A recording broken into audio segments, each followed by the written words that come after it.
Vassas, les parents sont des coupables comme les autres finalement. Ils doivent aussi assumer leurs enfants. Je crois qu'il faut arrêter avec les mesures démago et populistes. C'est encore une de plus. Ce que je vois autour de moi, ce ne sont pas des parents défaillants. C'est la plupart du temps des parents qui sont dépassés, qui ont besoin d'aide, qui ont besoin de soutien à la parentalité, par exemple. Sur le soutien à la parentalité, ça existe, mais c'est aujourd'hui seulement 10 à 15% des familles qui peuvent y avoir accès. C'est des mesures qui sont très dispersées. Donc c'est là qu'il faut mettre le paquet, soutenir ces familles qui ont besoin d'aide. Et je trouve ça un peu étonnant que dans la même interview, Aurore Bergé dise à la fois qu'il y a des mères isolées, des pères qui sont éloignés, absents, et en même temps, elle veut taper sur ces mères qui sont isolées et les accuser d'être parents défaillants et leur infliger des travaux d'intérêt général. Est-ce que ça va résoudre le problème d'avoir des travaux d'intérêt général pour les parents défaillants? D'ailleurs, je ne sais pas ce qu'est un parent défaillant, il faudra le définir. Écoutez, Je ne Xavier le crois Iacovelli pas va du peut-être nous le dire, c'est quoi un parent défaillant? Et est-ce qu'on tape sur ses parents, pour reprendre des expressions des Vassas? Déjà, je pense que si on peut sortir de la démagogie et des postures de l'extrême droite et de l'extrême gauche, on peut effectivement avoir un débat qui soit posé et qu'on se pose clairement les vrais problèmes. Aujourd'hui, la ministre des Solidarités et des Familles, puisque c'est aussi le titre maintenant, elle est en charge maintenant des familles, elle propose un pacte avec les parents. Un nouveau pacte avec les parents pour permettre à la fois de les soutenir dans leur parentalité, et c'est d'ailleurs pour ça qu'elle a annoncé une augmentation de 30% de toutes les CAF sur l'ensemble du territoire pour accompagner la parentalité. Elle va lancer à partir d'aujourd'hui à la fois la commission scientifique sur le même thème, on va dire, que les 1000 premiers jours pour l'enfance qui avait été lancée par Adrien Taquet. Là, ça sera sur la question de la parentalité et elle lance aujourd'hui le Tour de France de la parentalité. Ça, c'est l'accompagnement. Mais ça, c'est l'accompagnement. Mais il est indispensable. Il va de pair avec la sanction. Mais à partir du moment où il y a un accompagnement, où on met plusieurs millions du collectif pour aider les parents qui sont parfois dépassés, parfois des familles monoparentales, mais parfois il n'y a pas de famille monoparentale et les parents sont quand même dépassés ou défaillants, oui, il faut un accompagnement massif de la société. Xavier Iacovelli, juste cette question, et je vous laisse évidemment changer. C'est quoi un parent défaillant? Un parent qui n'assume pas et qui ne peut pas assumer ses responsabilités de parent. Un parent, vous savez, on a tous des droits et des devoirs. Et quand on est parent, on a des devoirs supplémentaires vis-à-vis de l'éducation, de l'alimentation, de la moralité. C'est écrit dans le code pénal. On a cette responsabilité vis-à-vis de nos enfants. Et donc, parfois, il y a des parents qui, par problématique financière, par problématique sociale, sont défaillants. Et donc, le collectif est là pour accompagner et soutenir la parentalité. C'est ce que Aurore Bergé est en train de lancer, ce soutien massif à la parentalité, ce Tour de France de la parentalité. Mais au bout de ce soutien du collectif, il y a aussi parfois des parents qui ne jouent pas le jeu et qui ne veulent pas jouer le jeu parce que ça ne les intéresse pas. Et donc là, il faut avoir effectivement des sanctions parce qu'on ne peut pas investir massivement pour le soutien à la parentalité pour des gens qui ne veulent pas être soutenus et qui, in fine, n'assument pas leurs responsabilités vis-à-vis de leurs enfants. D'abord, c'est la limite du en même temps. Justement, il ne faut pas faire en même temps. Il faut d'abord soutenir la parentalité. Vous le dites, aujourd'hui, ce qui est défaillant, c'est d'abord l'État.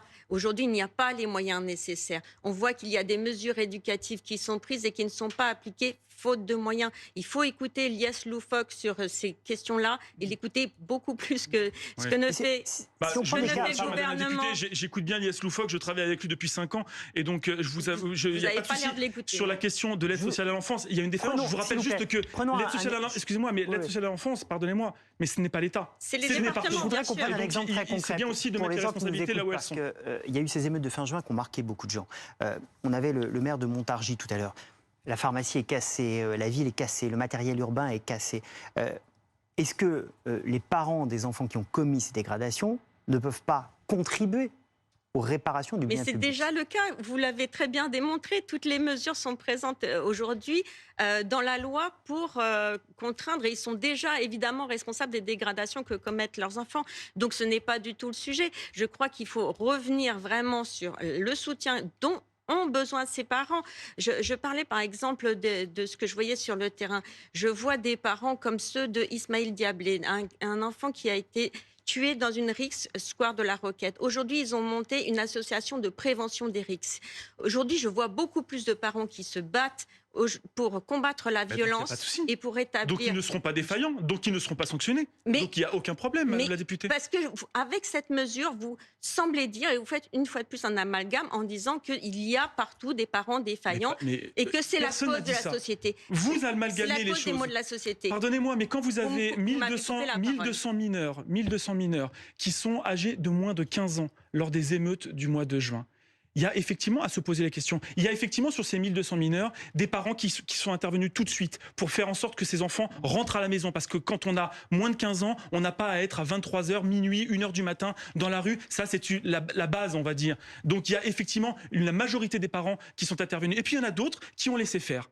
Il y en a d'autres qui ont laissé faire. Et ce sont des gens qui sont dépassés, ce ne sont pas des gens qui sont défaillants. Mais ne faites pas une généralité de tout. Il y a effectivement des parents. Mais vous voulez il y a des parents stigmatiser ces gens. Il y a des parents qui sont dépassés et c'est pour ça que la ministre a annoncé un soutien renforcé sur la parentalité avec une augmentation des budgets des CAF pour accompagner justement ces parents qui sont dépassés et qui ont besoin d'aide du collectif. Ça, c'est normal. Et puis, il y en a qui ne jouent pas le jeu et qui ne veulent pas jouer le jeu. Et eux, il faut qu'ils puissent payer les réparations et notamment les amendes, elles ne sont pas dans le budget de l'État. Elles sont reversées aux associations d'aide aux victimes. Mais c'est déjà le cas. Et donc, oui, mais ce n'est pas appliqué, Madame la députée. C'est là où c'est populiste. Aujourd'hui, il y a du volontarisme. Il faut effectivement répondre à une demande qui est forte.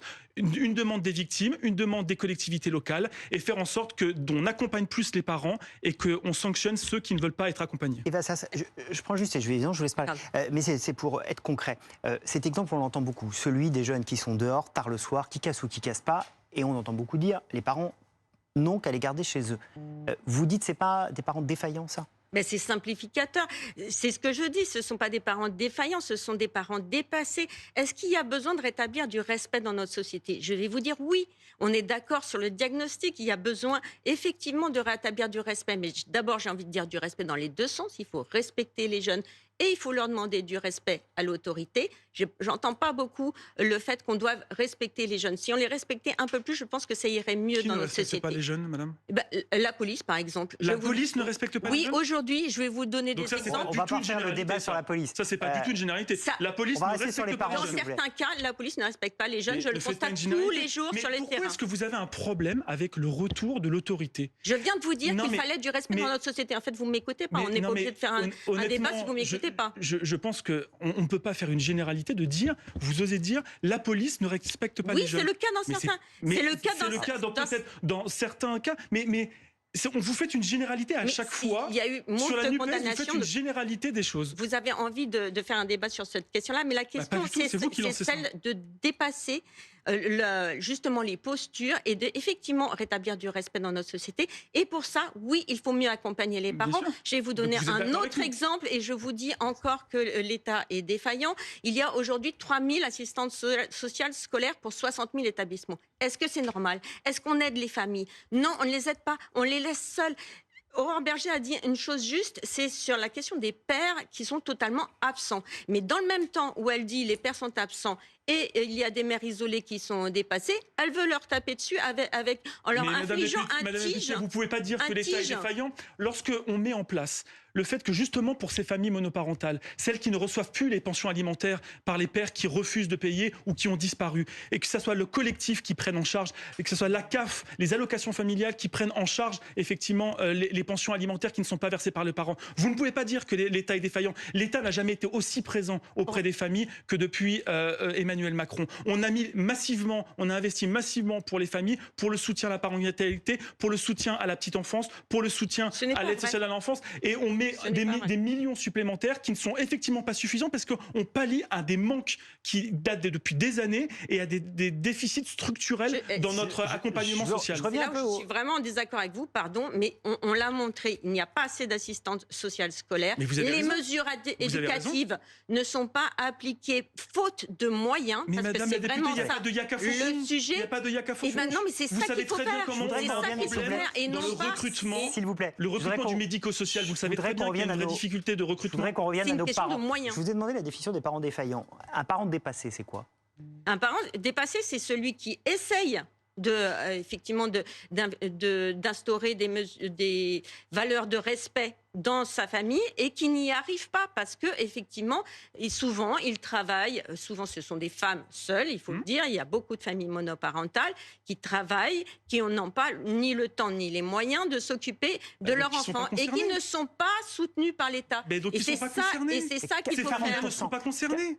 On a eu les chiffres aujourd'hui, 39, et quelques pourcents des enfants qui ont commis des dégradations pendant les émeutes de juin étaient dans des familles classiques, à 2 parents. Donc il n'y a pas que les familles monoparentales. Non, il n'y a pas que les familles monoparentales. Est-ce qu'on ne peut pas dire aux parents, quand il y a des dégradations quand même, là, vous avez été dépassés, mais vous avez été dépassés. Pourquoi on est dépassés? En fait, c'est peut-être ça qu'on a du mal à comprendre. On est dépassés parce qu'on n'est pas assez aidés. Moi, je les vois qu'elles sont complètement isolées.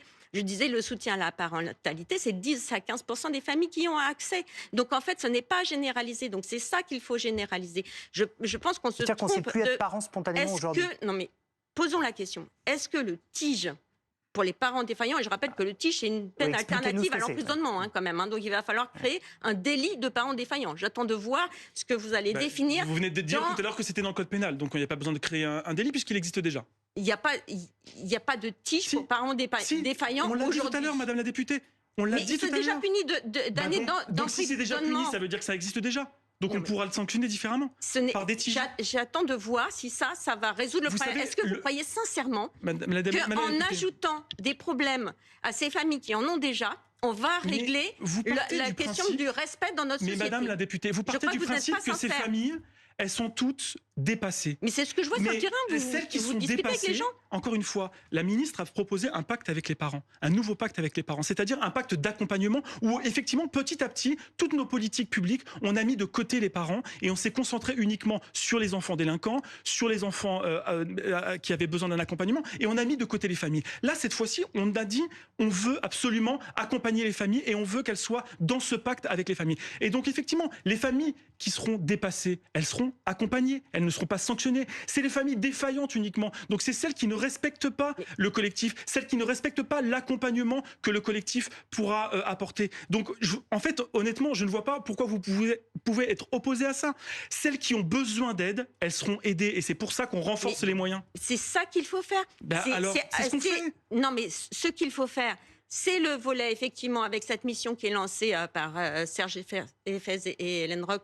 Voilà ce qu'il faut faire. Oui, il faut aider plus et aujourd'hui on le fait mal. Et d'ailleurs, pardon, mais vous me dites que vous faites tout bien, mais pourquoi est-ce qu'Aurore Bergé lance cette mission si vraiment l'État était à la hauteur de ses responsabilités? Tout le monde constate que l'État n'est pas à la hauteur de ses responsabilités, qu'il n'y a pas les moyens, et je parle des moyens parce que moi je suis commissaire aux finances et je vois tous les ans en fait qu'on ne met pas les moyens nécessaires. Vous me dites qu'il n'y a plus personne qui veut être éducateur spécialisé, mais bien sûr les conditions de travail sont complètement dégradées, il n'y a pas du tout les moyens nécessaires. Donc parlons de ça, parlons des moyens. Sur les métiers du care. Et arrêtons de lancer des mesures démago juste pour flatter un électorat avec des mesures qui sont simplistes. Le soutien à la parentalité, c'est démago? Non, ce qui est démago, c'est le TIG. Non, c'est parce que vous ne voulez pas parler... Vous ne savez pas être dans la mesure, en fait. Vous ne voulez pas parler des mesures qui vous dérangent. Vous ne pouvez pas reconnaître qu'il y a des mesures qui sont intéressantes. Si, je viens de vous le dire. Je pense que c'était une bonne idée de lancer cette mesure. Ce qui est démago, c'est de dire il faut des tiges pour les parents défaillants. Ça, c'est purement démago. Vous savez très bien que ça ne sert à rien, que ça ne réglera en rien de problème. Et même vous ne le défendez pas vraiment parce que vous n'arrêtez pas de revenir sur les autres mesures. C'est bien que c'est gênant pour vous. Mais pas du tout. Alors, vous savez, quand je suis gêné, généralement, je ne viens pas en plateau. Là, j'assume complètement et je trouve que c'est une bonne politique équilibrée de soutien à la parentalité pour les familles qui sont dépassées et de sanctions pour les familles qui ne jouent pas le jeu. Et merci à vous deux d'être venus sur le plateau. Ça passe vite, mais c'était passionnant. Merci beaucoup d'être venus tous les deux débattre sur le plateau du live BFM.